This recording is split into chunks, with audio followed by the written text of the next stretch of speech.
have to talk about how is it that you're analyzing the China piece, right? I mean, part of the camp believes that it's tactical money which is moving in. I mean, what else would explain the kind of FI exodus and the selling that we've seen month to date in the last, 1 odd week or so?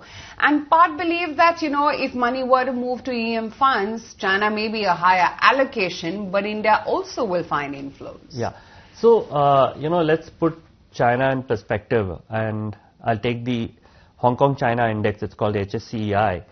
The March 20 low was around 9,000. Our March 20 low was around 8,000, the day when the markets crashed. They are now at 7,500. Okay, and we are at 25,000. So let's put things in perspective that market has got decimated. So obviously when markets fall so drastically, you will get violent recoveries.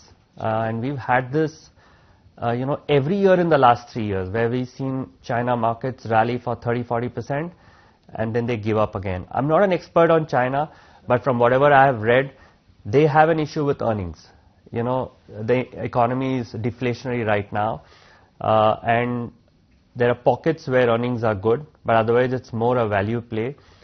Plus there are macro issues and geopolitical issues with the US.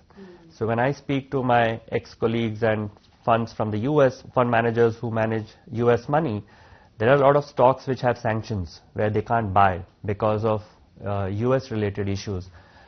So I don't think this is structural, my view, and we see this tactically every year, and it's a 25% weight in the MSCI index.